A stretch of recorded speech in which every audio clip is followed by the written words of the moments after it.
So we've prepared a content marketing presentation for you, so as Elliot was sort of introducing it. And essentially the main purpose of this presentation is it's going to go into sort of deconstructing what content marketing is, what it consists of, what it's used for, and we will go through a step-by-step guide on how to approach it, essentially. So I'm just going to quickly take you guys through the different sections that we have included in this workshop, and then myself and Emily will go through it together. So first we're going to be starting with sort of a definition of what content marketing is, and the different types of content that it consists of. And then we're going to move on to why content marketing is king, so why is it so important? And then finally, and most importantly, we're going to cover a step-by-step guide to how to approach content marketing, and how to create a content strategy that works for your objectives. And then we're going to end with a few kind of considerations and things to keep in mind when creating your strategy, so kind of like tips and tricks and tools that we would recommend using. So I'm going to hand over to Emily now, and she's going to take you guys through what content marketing is. Hi guys, so I'm Emily. I'm just going to delve right in. So we start with the next slides now. So this is just a very textbook definition of what content marketing actually is. So content marketing is a strategic marketing approach focused on creating and distributing valuable, relevant and consistent content to attract and retain a clearly defined audience and ultimately drive profitable customer action. So basically what that means in essence, I think there's often some confusion when you say content marketing to what it actually refers to. So just a very top level way of putting it is content which doesn't have the primary message to sell. So it's basically about taking things back a few steps, building relationships, generating trust and authority towards your brand and authority within your industry. And so when it comes to later on down the line where you do want to sell, people are more likely to actually go for it, and because they already trust you as a brand and know that you kind of have the knowledge and authority within the industry. So this can come in a lot of forms. So if you go on to the next slide. Just to touch on things that were mentioned last week. So within marketing, there's kind of 3 different terms which are generally accepted to be the 3 main types of content, if you want. So I won't go into this too much detail as we did cover it last week, but just to quickly recap, I suppose, there's hygiene content, which is content people search for. It boosts your content depth and site relevancy. There's hub content, which is regular engaging content, which improves awareness, engagement, and user experience.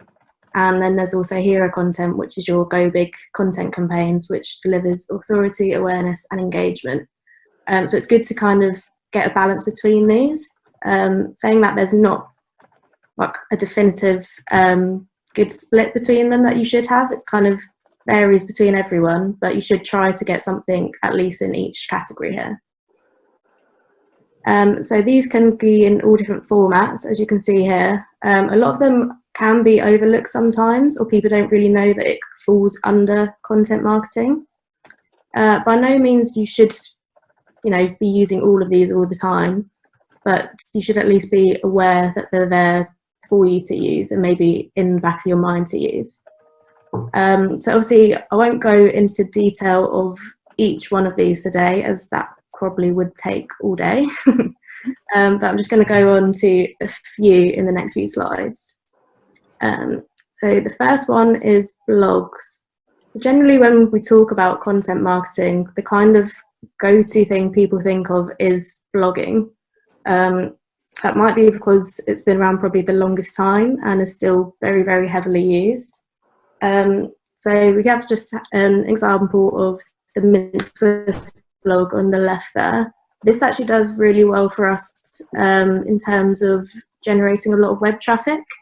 So I don't actually know what the averages, but I can tell you for us, it brings in on average about 40% of our web traffic, which obviously is a positive. And if one of your goals is to be increasing your web traffic, then it's a good thing to look into. The one thing I would say about that is it does take time to really build up. And through doing it, you always need to be optimizing your content, which is something, again, the guys went into a bit last week. So if you missed that, maybe go back and review that one if blogging is something you want to get into.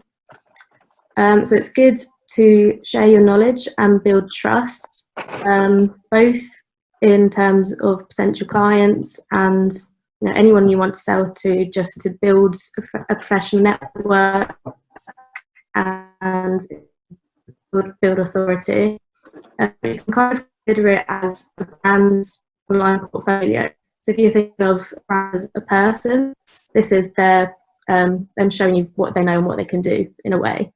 And yeah, then lastly, as I said, it's good for increasing web traffic. And just to quickly add on what Emily did for blogs, obviously it's not just really important for getting traffic into the website, but it's really important for diversifying the entry points that are coming onto your website. There's only so much service pages that you can write, and you definitely don't want to overwhelm that part of your website. So blogs is the most kind of important way of actually getting more traffic onto your website through different ways of searching and different kind of to attract different search behaviors of people. So obviously that's what the SEO team covered last week, but just to kind of recap that, it's really important to diversify your entry points through blogs. Absolutely. So the next one I've put in is video. I think it's kind of common knowledge now, the kind of scale that video is now. You think of YouTube, we all know it's massive. So over 1 billion hours of YouTube video content is watched per day, which is obviously massive. So YouTube's kind of considered like the main hub for video, but obviously it's present on Facebook, Instagram, Twitter, LinkedIn, there's loads more. I guess the kind of newest one to that is TikTok. And I'll say that in terms of both brands having their own platform and sharing organically, but TikTok can also be used as advertising space as well. That's something brands aren't. It's still quite underutilized by brands. So it's probably the one which is least saturated at the moment, but obviously that does mean there's less information on how to kind of build stuff and optimize it properly to get the best results. So you can take that with a pinch of salt. It does depend on your audience. So TikTok is generally on the younger side, but it might be relevant for some of your brands, not sure. So video is great in terms of, if you go back one, just a sec. So yeah, sometimes it's good, instead of having maybe a blog, it can be a bit more engaging and easy to digest, as people we're generally quite lazy and sometimes don't want to read everything all the time. And so video can be just a quick way for someone to flip on, sit there, watch and be done with it, because that's human nature pretty much. So it's also good for informing and educational purposes. So it said that 97% of marketers claim that videos help customers understand products. If you think of most big retailer sites, if it's a product, like some sort of tool, they'll generally put on a video showing you how to use it, what it can do, to help customers understand it and influence their buying decision ultimately. Search engine optimization. So it's estimated that by 2021, over 80% of all traffic will consist of video. This is because search engines kind of see videos as high quality content. You have to generally put in a lot of effort to put a video, especially like on your website, rather than one of the platforms mentioned. So it can see it as high quality and therefore reward you in ranking your website higher in search engines. Again, this being said, if you're doing that for SEO purposes, you should always make sure that you are putting in those optimizing techniques again, which was probably mentioned last week. But yeah, always consider optimization of your videos. Staying competitive. So if you're not doing video for any other reason, think about it in terms of just staying level with everyone. So at the moment, 81% of businesses are now using video for marketing. So it's at the point where it's if you're not using video, almost why are you not? And it can be seen as almost a downfall for businesses. It can show you don't have the resources, or maybe you haven't put in the effort to make that content, and some people can start to question why that is. And lastly, boosting your conversions. So 90% of consumers claim a video will help them make a purchasing decision. So that links back to the educational point. People are more likely to buy something if they understand it or can properly see it. Yeah, I'm sure you experience this pretty much whenever buying something online, in most cases. The last point I've put on here is to consider your video length dependent on the platform used. So I have just some generic recommendations from HubSpot. So they say the best length of these platforms is for Instagram to be 30 seconds, Twitter to be 45 seconds, Facebook to be a minute, and YouTube 2 minutes. So this might be a good starting point if you're not sure what to use, but I'd also take this with a huge pinch of salt, and to also always consider what you actually want out from these videos. So often, if you're looking for more engagement in terms of people commenting, longer videos tend to do better in that point. So you might not get as many people watching through to the whole thing, you might not get as many likes, but those people who then are engaging and commenting are likely to be higher quality and more likely to engage with your brand further. So always consider what your actual goal is for these videos.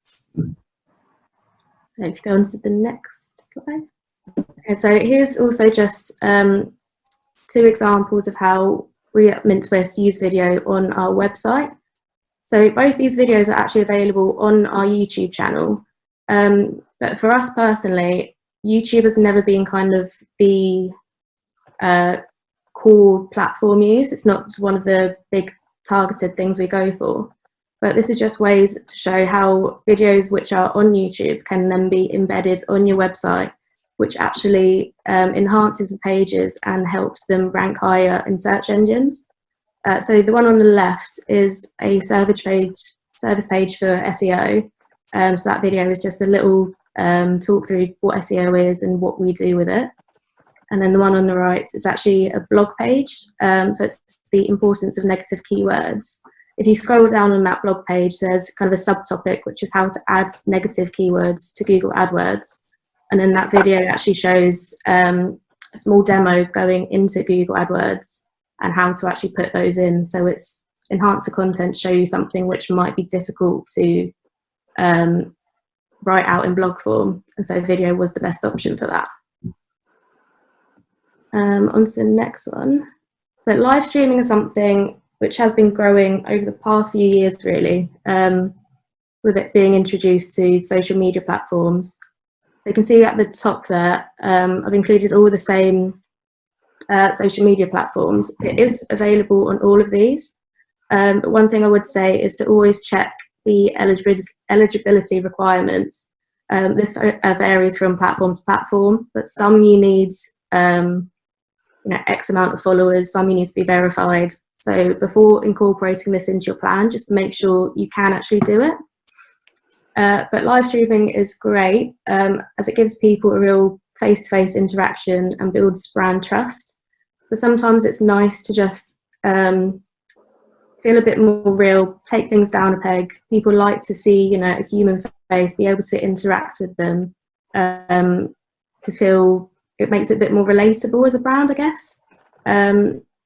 Takes less time to create, so rather than spending loads of time, filming and editing a video, it's simply get your phone, click play, and you're live and engaging with your customers. So it can be really good in that sense.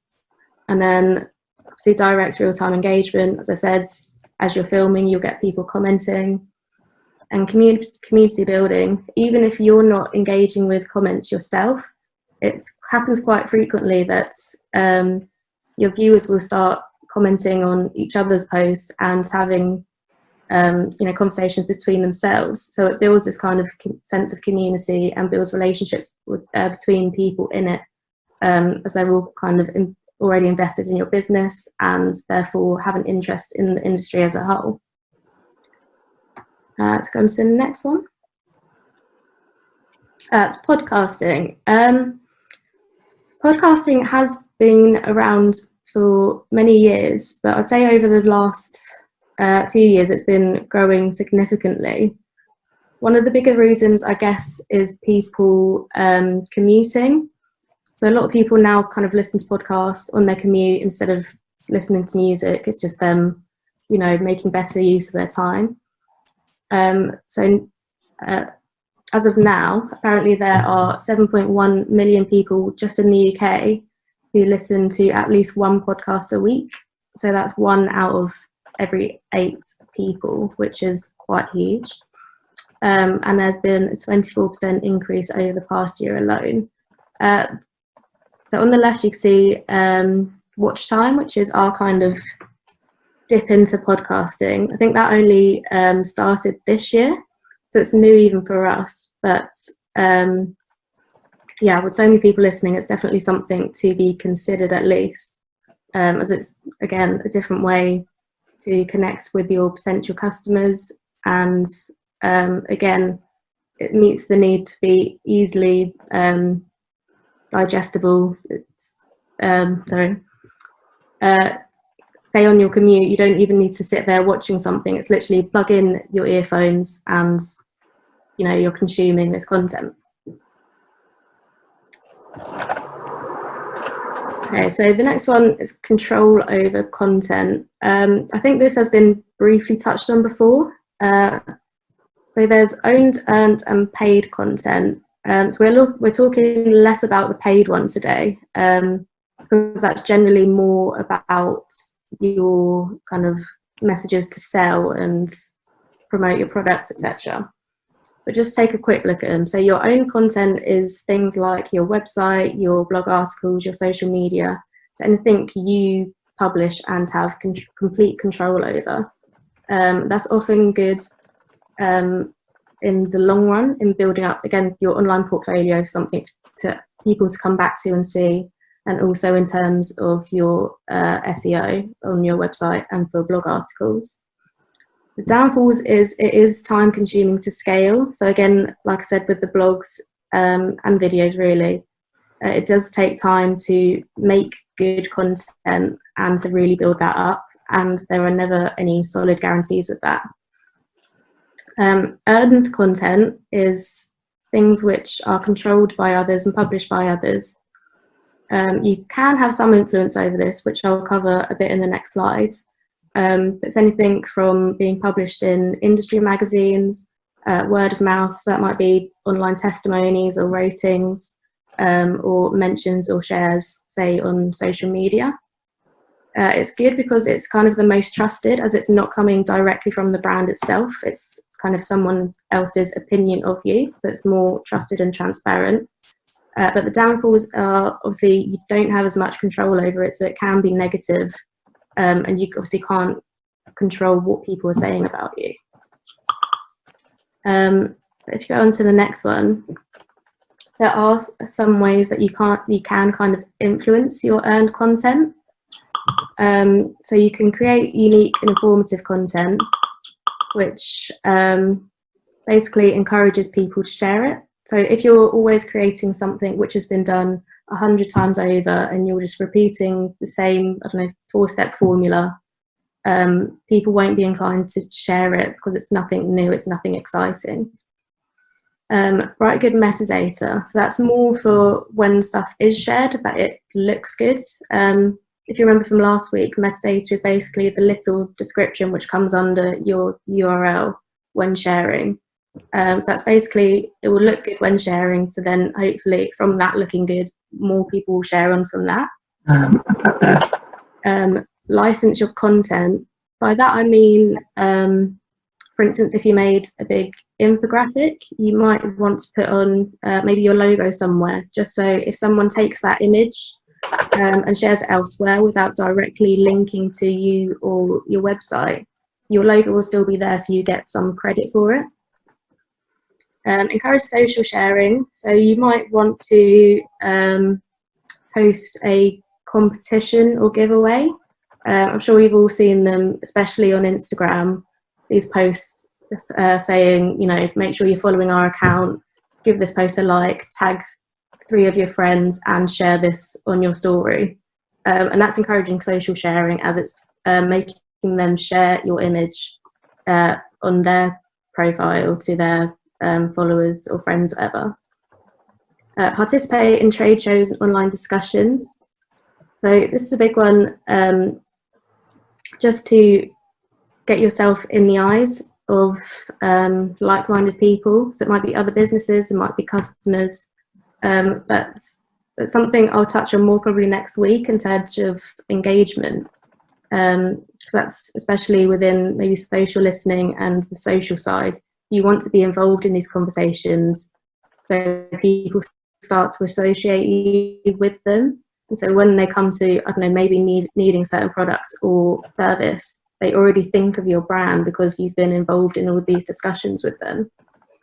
That kind of leads on to the building relationships. So that might be within these, you might form particularly strong relationships with other like-minded businesses, or in particular influencers. We'll see them every day now. You know the effects they can have. I'm sure you're aware of this, particularly in your industry. Relationships are key in the selling process, especially. And utilize earned content. By that I mean you might be a certain brand where people often send in, I don't know, photos of them using your products, whatever. It's good practice to then share these photos on your own social media.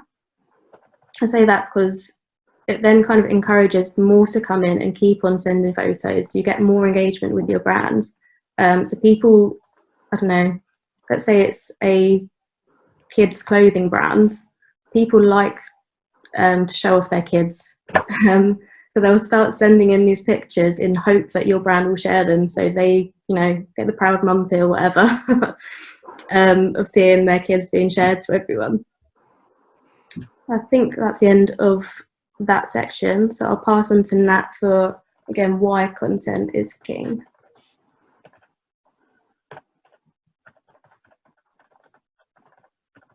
Sorry, I think I was muted. Great, thanks, Emily. So now that you guys have an understanding of kind of what content marketing is and what are the different elements that it consists of, I'm just going to quickly touch on why it's so important and why basically everyone is making such a big deal out of content. So if I go on to the next slide, all businesses essentially are brands, and you know, every business has its own personality, has its own unique selling point, and has a strong branding. And that's essentially what people tend to, why people tend to buy services or products from you. It's because they resonate with the brand, and they really share the values of that brand. So content is essentially a way of strengthening your branding, which then in return strengthens your sales and your revenue. So the way we like to see it is that content equals branding equals sales. And that's why content is essentially so important. So in my next slide, this is the definition, a common definition actually, of what a brand is and what are the different elements of a brand. So I know Emily covered earlier sort of the more textbook definition of what content marketing is.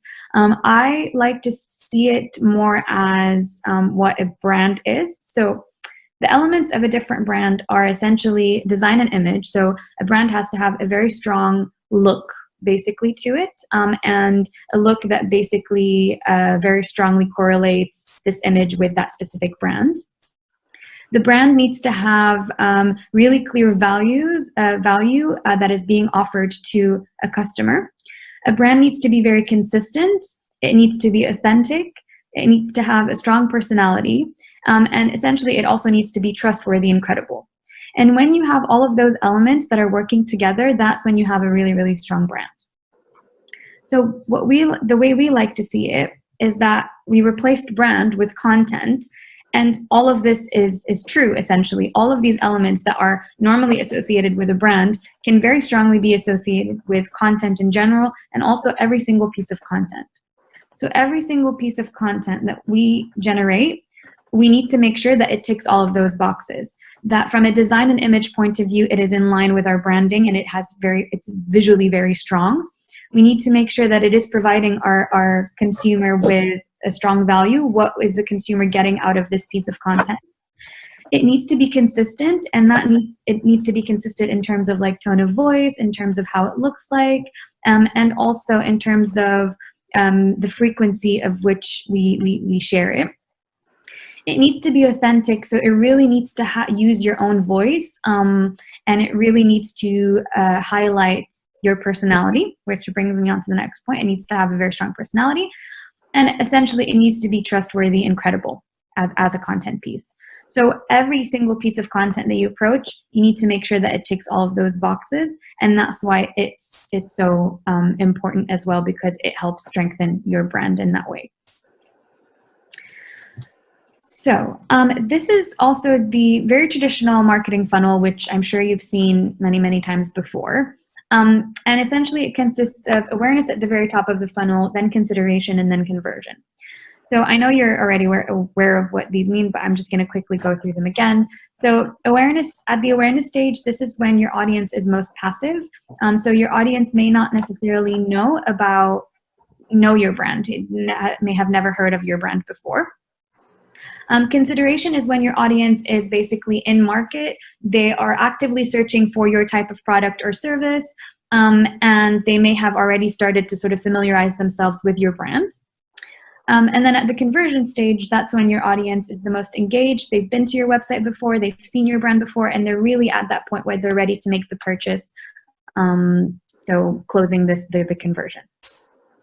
So content enables us to be present at every single stage in which a customer is in. So it allows us to move the customer through that customer journey from the awareness stage down to conversion and to actually making a sales purchase. So just to go into this in a little bit more detail, this is the awareness phase of that marketing funnel. And as I mentioned earlier, this is when your audience is most passive. So they don't necessarily know your brand yet. So for this, I'm going to use an example, which is one of our customers. They are called My Expert Midwife, and they essentially provide skincare products for pregnant women and new moms.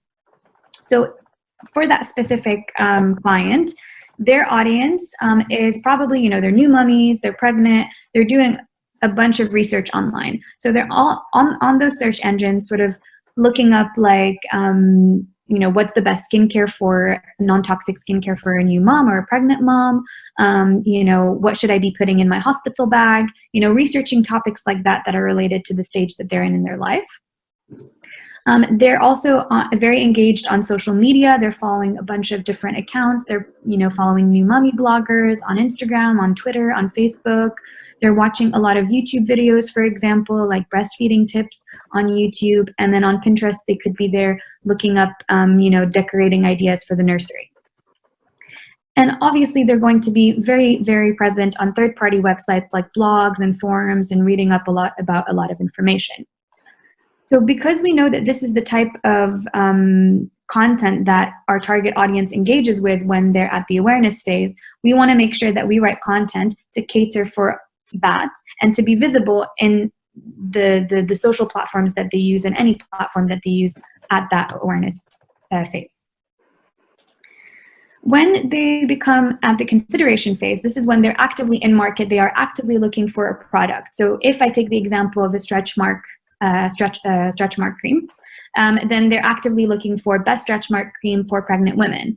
They could be looking on Google, they could be looking on Amazon, and they can be looking on Bing, and that's where you really want to sort of show them the products that you offer as well. And then finally, at the conversion phase, it takes multiple touch points for people to actually make a purchase. So even if they visited your website once, normally that once is not sufficient for them to actually take that leap and buy your product or your service. In terms of how many touch points it takes, that varies a lot depending on the type of content, product or service that you're offering. So in the case of my expert midwife, who's our client, their products normally cost about £15, £20, £25. So they're not necessarily a very expensive product. So it may mean that you just need 1, 2, or maximum 3 touch points for them to actually commit to buying that product. But if we're talking about a type of service that's more like, getting a new washing machine, getting a new car, buying a property or something, then the bigger and the more costly the actual product or service is, the more touch points it will require for them to actually take the decision to purchase your product or become a lead. So through content and also through some the help of some paid advertising and remarketing, you can ensure that customers, after they've visited your website once, continuously return to your website so that they finally make the purchase. So essentially, we want to make sure that the content that you're catering is allowing potential customers to actually become customers. But the main difference between content marketing and, for example, paid ads is that content marketing also goes beyond actually a customer. So the slide that you're seeing here is the typical sort of sales process from the very beginning to when they're just aware of your product, or even before they're aware of your product or service, to when they become a customer. But even beyond that, so for them to actually become a passionate subscriber, essentially. So in the first phase of this sales process, this is normally when we conduct a lot of paid advertising, and a lot of our clients come to us to make. Hold on, thank you. A little update through my mask. It's like through the keyhole, but different. I'm at the swabbing. The woman has just fallen off, so that's going well for her. The car in front of me is being swabbed. Delightful. Okay. Hello? I think we can hear you. Okay, there. Sorry. Sorry about that. So yeah, basically, from the beginning, before they're an aware customer to when they're actually a customer, that's when most of our clients come to us for sort of marketing, paid marketing strategies.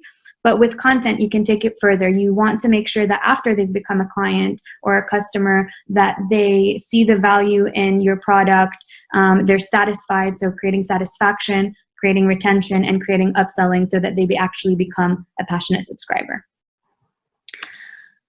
So in summary, the reason content is so important is because it maximizes your brand's online visibility, no matter where your customer is in their user journey. And it allows you to reach your audience in many different relevant ways, depending on where they are in that marketing funnel. So that's basically what content marketing is. So now we're going to be moving on to how to create a content strategy. It's a step-by-step guide, and we're going to take you through how we normally approach creating a content strategy. Okay, so step 1 is always setting your objective. If you don't have an objective in place, then you have no way of knowing how well your content actually done, and you can't review it afterwards, and you don't know whether it's something you should continue using, invest more time, invest more money. So it's always important to start here. So this one is kind of the general macro objectives. These might be more related to your overall business and overall marketing objectives. So these are more kind of general. it's fine to have more than one of these. You might have different content which is addressing different objectives and people who might be at different stages of your funnel. But it's always good to have these in place so you know what you're trying to achieve in the long run. So we've laid this out kind of as Nat was showing in the sales process. So awareness, interest and consideration to decision. Again, you might have one in each of these categories. You might just be focusing on one. Say if you're a new business, you might focus on the awareness stage. It's always good to figure out, yeah, what you are going for in your overall content strategy. So if you go on to the next one, there's a few more specific objectives, which might be specific to each content type you're using. So just for a few examples, you might be trying to increase the page views of your blog. Again, this might be a specific number, specific percentage increase, so you can go really detailed to be more measurable on this. Grow the number of followers on Twitter and Facebook. Again, that might be a certain number or percentage. Increase quality organic traffic for service pages. Rank on page number 1 for certain keywords. Increase returning visitors on your website, or lower your bounce rate to lower than whatever percentage. And again, you need to kind of always use analytics and assess how previous content has done in order to, if you're going to do something like seeing that bounce rate, you need to know how you've done previously, so you know how to improve in the future.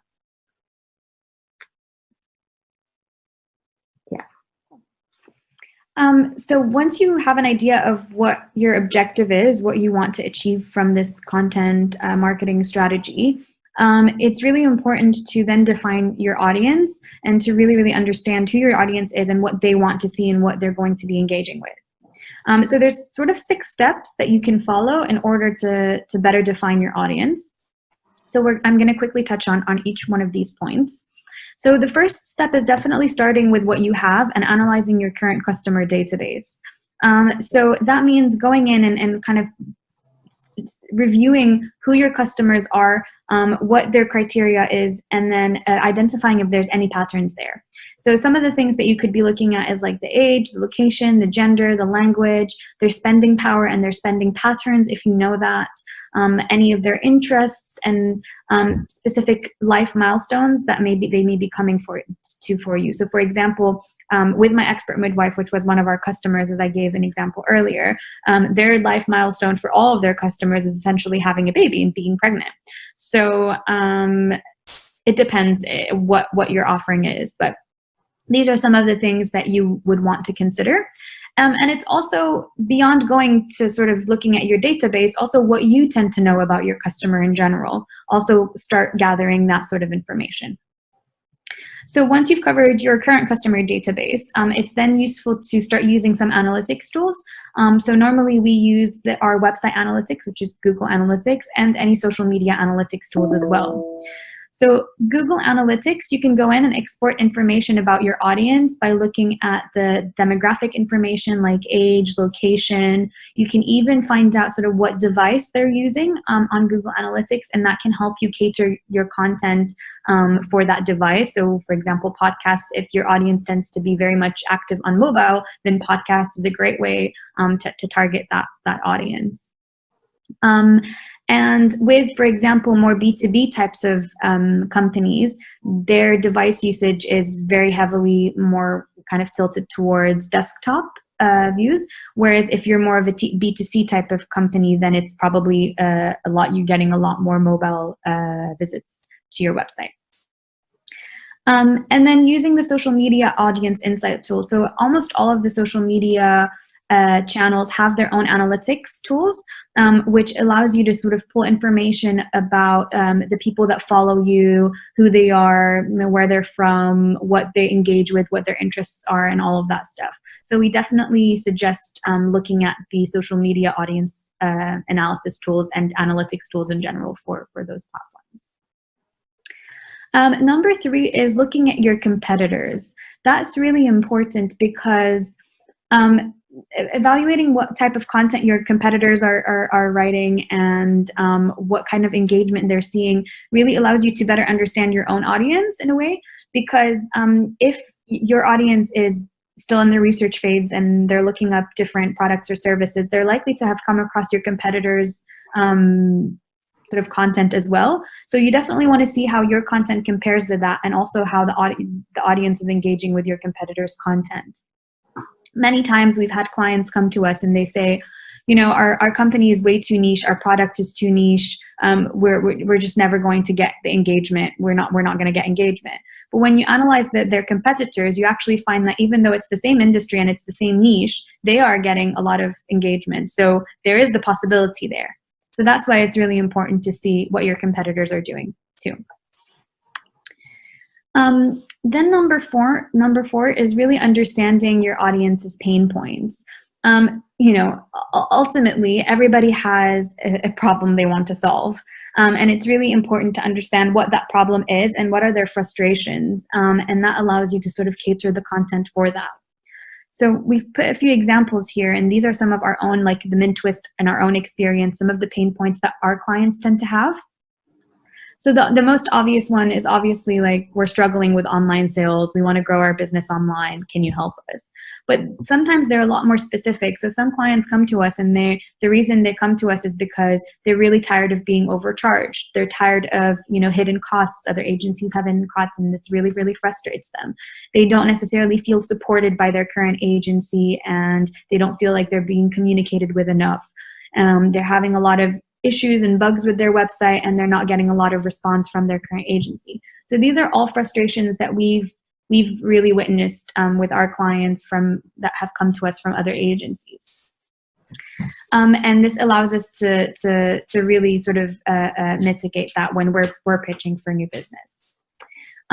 Secondly, and in a similar fashion, it's important to know what motivates your audience as well.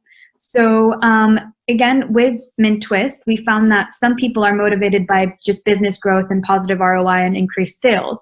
But a lot of clients also are motivated by, you know, learning from us, feeling supported, feeling like their teams are being upskilled. All of that is really, really important. And some people really value just the relationship with the agency and feeling like they can rely on that agency and trust that agency.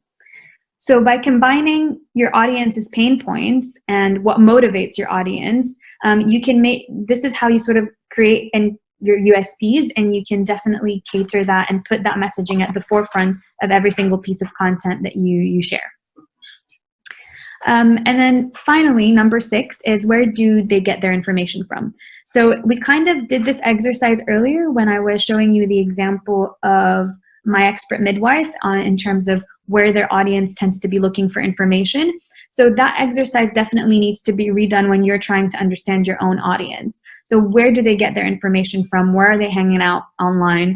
And it could be that they're definitely on blogs and on how-to articles and reading all that sort of stuff.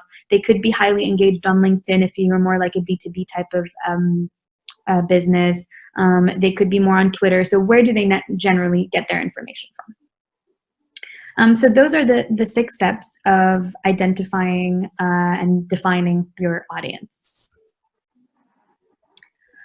So step number 3 is know where you stand and basically analyzing your current landscape. This is really important because this then dictates sort of what's already been working for you and where the gaps are, so that you can then know where you need to focus your energy on when creating your content strategy. So there's 3 types of content audits that you could be doing. Obviously, we don't expect full content audits, but it's just basically areas to look at and to consider and to briefly analyze that will help you form a good assessment of where you currently stand. So the first one is SEO content audit. And I think the guys touched on this last week when they went through kind of SEO content. And some of the things that you look at is basically looking at the content that's currently on your website.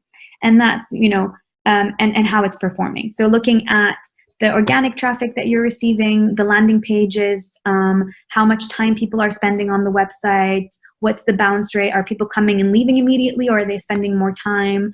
How many pages do they tend to look at every time they visit your website? What are the pages that are the most viewed? What are the pages that are the least viewed? that also gives you an idea of sort of what type of content they tend to be engaging with on your website. And then also looking at your backlinking analysis and your competitor analysis as well. So backlinking is who's mentioning your website and who's linking back to your website as well. So all of these will give you an idea of how your content on your website is currently performing. Then the social media audit, that consists of really looking at how your social media content is doing.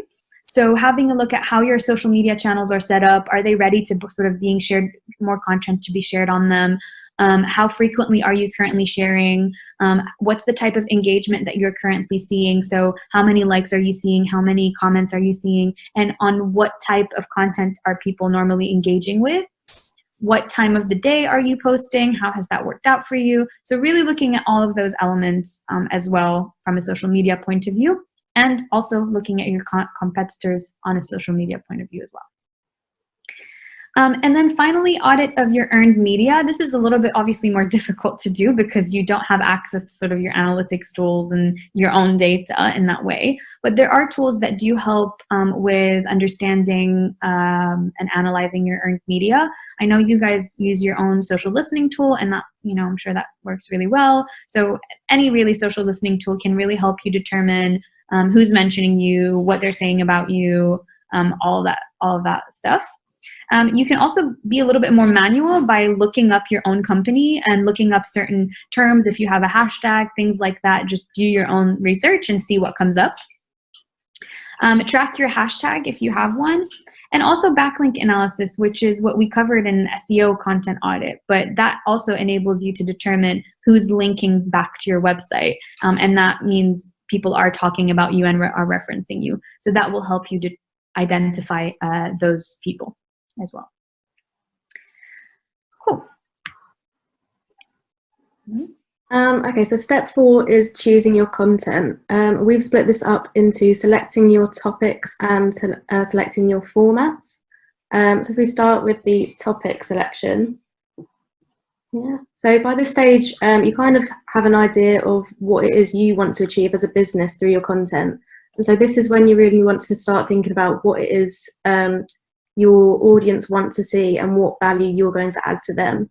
So, you know, if looking at the pink section, is the content going to be entertaining? Is it going to be thought-provoking, informational, creative? But just thinking, why do they actually want to see it and why will they engage with it? What should it be about? So there's a few ways of getting ideas with this. Keyword research tools. So I think the guys last week done a good demo into this and using those. Social listening, again, that's more on obviously the social media side, so I'll go a bit further into that next week, but that's essentially seeing what people are talking about on social media and you know, what's interesting them at the minute and they want to see. Topic idea generator tools, this is similar to the keyword research tools. It's often just another function on the same platforms. I'll show an example of this on the next slide. And lastly, news updates. So when planning your content calendar, there's always needs to be a kind of room for leeway. There's only so much you can plan in, and then obviously you will have some content which is very relevant to current circumstances. So at the minute, I'm sure you're all looking at how you can create something, you know, relating to COVID and you know, providing people the information they want to see during current circumstances. So if you go on to the next one. So I know the guys showed you a bit of SEMrush last week, but I didn't think they showed you this side of it. So I thought I'd just give you a quick look. So last week they focused more on the keyword research, and this is just another side of it showing topic research. Again, this is just one of many tools. It's just SEMrush is one of our preferences, but there's many out there that you can use. So in a similar way where you'd put in a rough keyword and it'll give you kind of a list of the most highest rankings, here you'd put in kind of a general topic idea that you want to write about. So in here I've put content marketing. You then select the country you're publishing in, so I've put the UK in there. And then you can actually view this in a few different ways. I don't know if you can see that it says Cards, Explorer, Overview and Mind Map. So this one is just showing the mind map. which basically stems out from content marketing. There's all these different subtopics which you could talk about. And the ones highlighted in orange on there tend to be the ones with higher search volumes or queries. If you actually click onto each one of these, it will give you lists of top performing existing articles along with some top questions that are being asked. So if you can see at the sides, the right hand side, there's also the list of headlines there, which are kind of the top performing out of all of these. And you can use these to go in, see what's performing well. You know, is it a specific subtopic? Is it a certain format? So it might be, I don't know, top 10 of this, top 7 of that, which indicates that lists do really well for this certain topic. So you can use that. That being said, you should also, while making use of knowing what's working well, you need to make it obviously different to what's out there. So put your own spin on things. And then just underneath there's the list of questions. Oh, sorry. Yeah, the questions, which is basically what people are searching for relating to your topic. So you can think of topic ideas which directly answer these questions, and that will likely get you a lot of views through SEO purposes, really. So go on to the next one now. So then choosing your format. So there's quite a few different ways to view this. One best practice is kind of deciding on a primary content type. This is by no means the only format you should use, but just kind of so you establish a format which you're going to invest most of your time, most of your money to be the real focus of your content strategy. So for us, it's probably our blog. It's the thing that's been going the longest time. Like I said at the start, it gets us a lot of web traffic through organic search. So obviously we do use other stuff, but that's kind of the focus for us. Next, choosing a format ideal to your niche. So in this sense, it's sometimes just a case of a bit of common sense. So I showed you this video a bit earlier on the importance of negative keywords. So this obviously was shown in video form because it was a demo actually going into a platform and showing people how to physically do something themselves. So this wouldn't really have made sense, you know, to be a written blog. It'll be clunky, need a lot of screenshots, and become very difficult to follow. So sometimes it is just a case of what makes sense for the topic you want to be presenting. The next one. So I've put these 3 points together because although they're all equally relevant, they can completely contradict one another at times. So for instance, using formats that your audience already consumes. If you look at something like find gaps in your market, it might be that I don't know, there's not already videos being made about a certain topic, and so for that reason your audience isn't there. So it's taking everything with a pinch of salt and thinking, is there a reason that these videos aren't being made, or is that a potential opportunity for us? And seeing really what is going to work for you. And then the middle one there is play to your strengths. Again, you might have someone who's a really good blog writer or a really good video maker, but if that's not what your audience want to see and it's not what they engage well with, then you maybe need to rethink and get a bit of help in creating your content at times. The next one, branch out slowly. So sometimes, particularly for businesses starting off, it's easy to take on too much at once and kind of spread your team too thinly. You don't kind of learn what works well. You don't learn everything you need to in one aspect, and everything kind of just doesn't hit the mark quite right. So it's good practice to kind of, you know, start with one, make yourself do really well with that, and gradually branch out. Yeah, so the next one. Match your format to your goal. So we've kind of said this all along. This might be, if you could, again, consider it in your sales process. Like I said, in the setting your goals step, you might have a goal within each each one of these, that's fine. And so you might have different content hitting each goal. That's very common practice. So if you consider awareness, so driving brand awareness or web traffic, you might use things which are articles, infographics, quizzes, or generic videos. These are generally things which, you know, you see a lot on social media, people might share a lot, it reaches a wider audience. Your interest or consideration is when you're trying to build a bit of relationship or brand authority. So the awareness is kind of them showing interest in your industry and general products, general knowledge. The middle stage is more starting to get a bit deeper into your brand. So this might be things like live streams, presentations, workshops, virtual events. So something where there is some mention of your brand and they start to get to know who you are really. And then the last one is decision, which is generating leads and sales. So this again is very specific to your products and your brands. So it might be products, video demos, testimonials or ratings, or tailored workshops to specific potential clients. So it's really showing what you can do and what you can provide to your audience.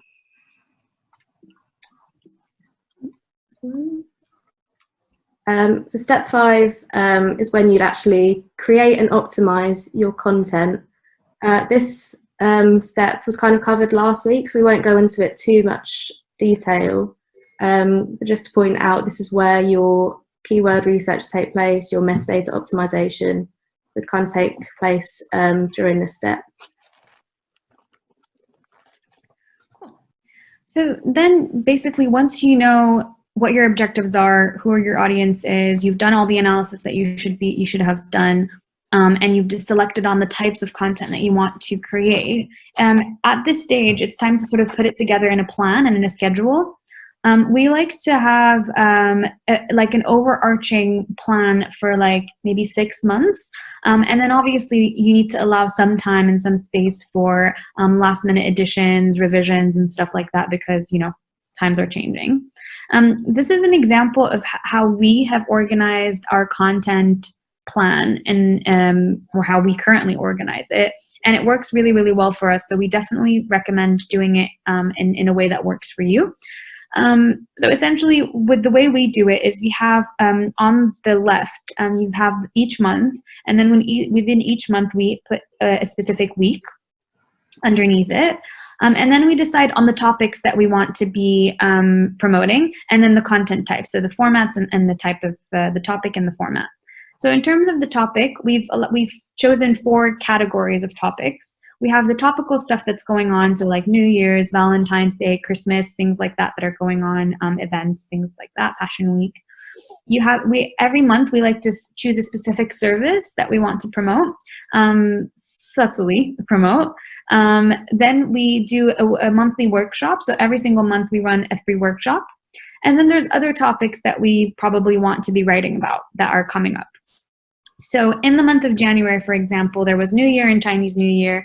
The service that we wanted to optimize was that we wanted to promote was SEO. We had a web design and UX workshop, and then there was like 2020 trends was like trending, and we definitely wanted to sort of set like what the trends are for the year. In February, it was Valentine's Day. We wanted to promote paid social. We wanted to talk about TikTok and charities and stuff like that. So then on the side, you have the different content types. So these are just a few examples of some of the content types that we post. So you have the blog posts, you've got YouTube videos, and we put social media posts. Obviously, our actual content calendar is a lot larger than that. And then underneath it, for each of the weeks, we kind of lay out what is the specific content topic that we're going to be writing about. So for example, as a blog, in week 1 of January, we did a roundup of the Google updates from December 2019. And that is in blue because anything that's promoting our service is in blue, and that relates to SEO. The workshop that we were doing is website design and user experience. So we wrote another blog article on how to improve your on-page engagement and linked that to the workshop that we had. With the YouTube videos, for example, we did a design workshop summary, so summarizing our workshop into a YouTube video and then posting that on YouTube. And then finally, for social media posts, that's where we normally use the topical stuff like Happy New Year post, Happy Chinese New Year. And then we did like the 50 tips to optimize your website, which again is linked to SEO. So we color code them in a way so that we know that every single month we have a content type that's being ticked off. We have a content topic that's covering either a service or a workshop or our objectives for that specific month. So that allows us to sort of keep track of everything. We have also a more detailed content calendar, which I probably won't go into now, but within that we have a specific tab for each of the types of content. So for the social media plan, we have a social media content calendar. For YouTube videos, we have that has its own content calendar. For the blogs, that has its own content calendar. But we also like to have it as one overarching plan that we can use to refer to sort of what's going on as well.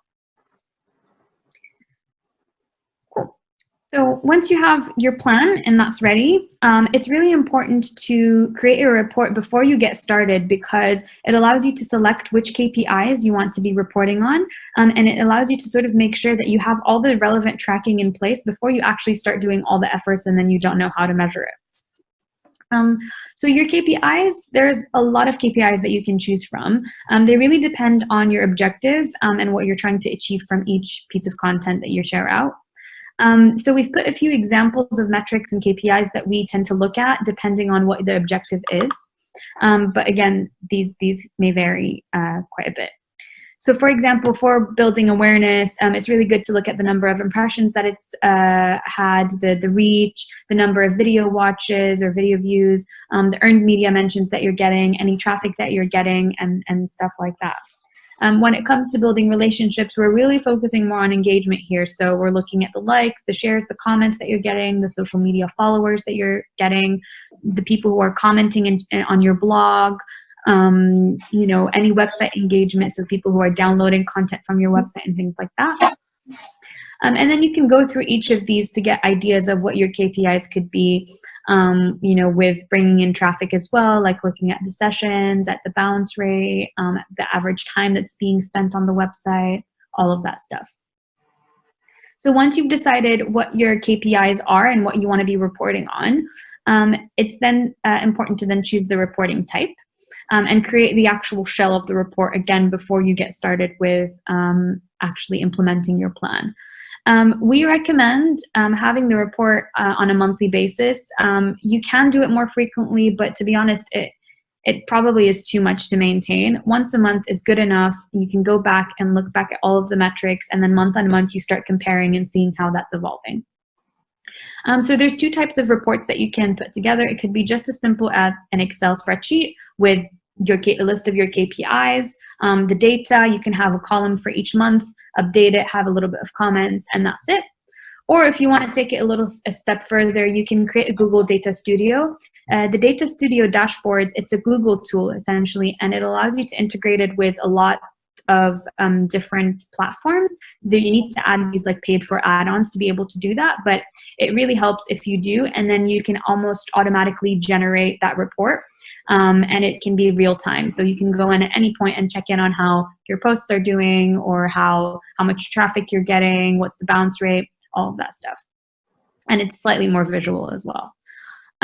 So either way is fine, even if it's just an email, but definitely have a report, be consistent in reporting, make sure you're clear on what your KPIs are. That way you can really evaluate the performance of your content marketing plan.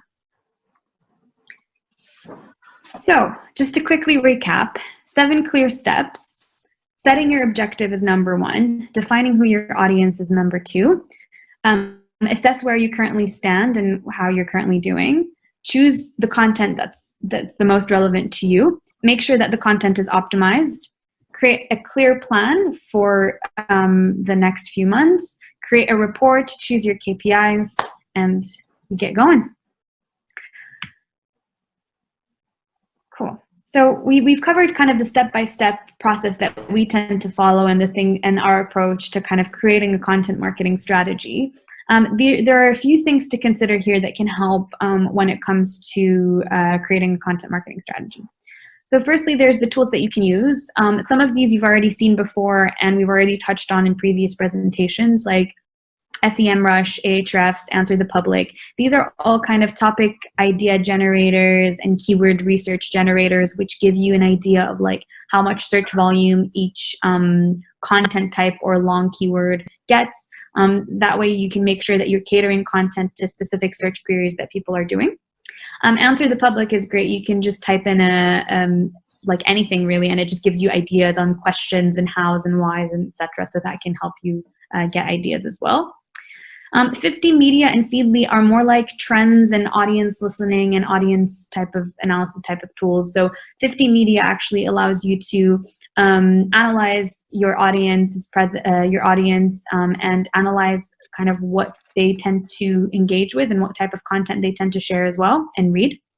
And Feedly, it's more like Feedly is more monitoring topics and trends. Obviously, Hootsuite and Sprout enable you to actually schedule a lot of your content in, especially if it's for social media, but they also have their own kind of analysis and insights tools as well that can help you think of ideas for topics and for content. And Brainstorm, that's just, I put it there, it's not a tool, but essentially it's like tools are really, really good, but don't forget that most of the content ideas are up here, and trust your gut. And a lot of times ideas of topics and content that you think will resonate with your audience might very well will resonate. So don't put too much energy on tools all the time. Sometimes just basically have a little brainstorm session with colleagues and pick some topics that you think will resonate with your audience. And then finally, these are just a few like 10 tips and 10 things to keep in mind when you're approaching content marketing. The first of them is be realistic in what you can achieve. So sometimes people get really excited, and we're one of those people. We get really excited and we have all these ideas and we want to do so much. But sometimes you just have to be realistic on what you can achieve with the time frames that you have, and you can't just do it all at once. So it's kind of what Emily said earlier, start with what you're good at, start with what you already have, and then slowly start branching out. Number 2 is do set a budget. Some people think, content marketing, we're doing it in-house, it's fine, we don't need to have a budget. We highly recommend for you guys to do have a small budget or big budget if you want for content marketing. And the reason for this is because firstly, time is money. Secondly, sometimes you're going to have to, get some design work done, and you might need to outsource that. You might need to get video production done. You might need to get some content written. So there's always some cost that is associated with content being produced. But also, sometimes you might want to boost some of your content by putting a little bit of budget behind it and promoting it from a paid point of view. So that can also really help take your content a step further. Number 3 is prepare in advance and be organized. Definitely be prepared. Have a plan. Be organized. Have specific people that are assigned to each different piece of content that needs to be written. Like, approach it very, very in a very organized manner. That's the only way that you'll be able to actually commit to creating that content. To that content plan. And be timely as well. So it's kind of having the right balance between preparing and having everything laid out early on, but also be timely. So keep listening to what's going on. Obviously, you guys are really good at that anyway with PR, but definitely with content marketing as well. Just keep listening to what's going on and be really, really quick at getting timely content out as well. Number 5 is be careful with outsourcing. Sometimes it's good to outsource because it just means that you're able to be consistent and to sort of meet the frequency of posting that you want to be doing. But definitely be careful with what you are outsourcing, because you don't want your content to lose its authenticity and to lose the personality that only you can share. So even though it can be really difficult to set aside time to write content for yourself, we at MintTwist really prioritize that and try to write our own content and create our own blog articles, our own videos. That's how we are able to sort of strengthen our brand and make sure our content is trustworthy and valuable and people will find it credible. Number 6 is don't be afraid to use other people's content. That means that you can definitely reshare content that's being written by other people. That in a way will end up helping you build a relationship with those people as well. They will value that you're sharing their content because they're getting a mention, essentially.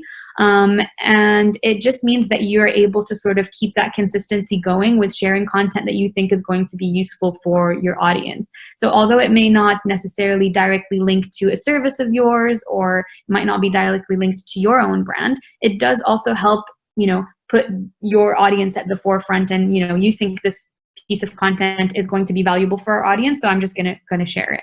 So don't be afraid to do that. 7 is definitely challenge yourself as well. So although I'm saying be realistic, but also do slowly challenge yourself and go into territories that are a little bit outside of your comfort zone. So if you don't have a YouTube video, and if you've not, tackled YouTube videos before, do it. All you need is a camera. You need to, someone to maybe edit it a little bit, and then you can post it. So don't be afraid to start and step out of your comfort zone. Number 8 is a really important one, and it's repurpose existing content. If you have a piece of content that was written years ago, but it's still relevant and it's still really engaging, definitely bring that out, repurpose it, freshen it up and share it, but also then adapt it to different formats so that you can not only have a blog post, but you can have a video out of it, you can have a workshop out of it. So repurpose that content definitely will allow you to diversify it. Number 9 is don't shy away from paid ads. Sometimes it's really difficult if you have a small following to begin with and you're just starting out to start getting the engagement that you want to see early on without putting some paid advertising behind it. So as you're building your content plan and your content strategy, start slowly maybe boosting some of your posts to reach the relevant audience in a targeted manner. That way you're able to reach more people early on, and that will then really help you boost your following and the results that you're going to see. And number 10 is don't give up. It takes a long time to really start seeing results from content marketing. So it's definitely it's really important to sort of keep at it, stay consistent, and don't give up. And then you will see really good rewards, as time goes by. So those are our kind of top 10 tips. We're just going to quickly touch a little bit more on repurposing content, and then we'll be done. So we've just got a couple examples of repurposing content. I think generally there's kind of 2 ways to go about this. So it might be taking something, like Nat said, really old, but it's still really relevant, and adapting it just slightly to make it, feel a bit fresher. That might be in a blog, just adding an introductory paragraph, or changing the format altogether. So this one, if you see the kind of arrows across the top, this was something that was actually taken from a PPC workshop we ran a while ago. So what we've been doing with this, so there is a whole presentation with obviously loads of content. We have kind of about, I think, 10 different subjects planned. What we've been doing is kind of transforming them into LinkedIn and Twitter kind of carousels or threads. So at the bottom you can see a LinkedIn one. It's basically just each step of a PPC campaign process just presented in a different way. So this is content, again, that we already had. It was already there. It's just showing it in a different and fresh way. If we go on to the next one, so the second way of doing it is kind of planning something from the start. So we had this idea for a blog article, which is 50 tips to better optimize your website. And we kind of planned all these different things within our initial plan to go live within, I don't know, a couple of weeks of each other. So on the left, we have the blog article itself. From that, we then created a really long infographic. And then from that, we actually created a thread showing each tip individually as a single card. And having like these different touch points actually helps it do really well, and we got some really good shares from it. So it's always good to consider, if you are doing one format, how can we use that in another way, and how can we use it, I don't know, maybe you were using it to get web traffic, but how can you also use it to get engagement on your social media, for example?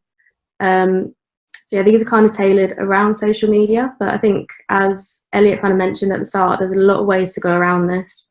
Maybe you have, say, an ebook which you want to turn into a series of blogs or videos. It can be across any content, just changing the format of how you're presenting it, really. Yeah, definitely. Like, for example, us doing this workshop with you guys, we can then go away and actually summarize it and turn it into a video that we can post on YouTube. We can turn it into a blog post. We can turn it into, like, again, like Emily said, tips that we can share on social media. So there's a lot that you can do with just one idea and one piece of content, and you can really, really get it going really far. And that's everything.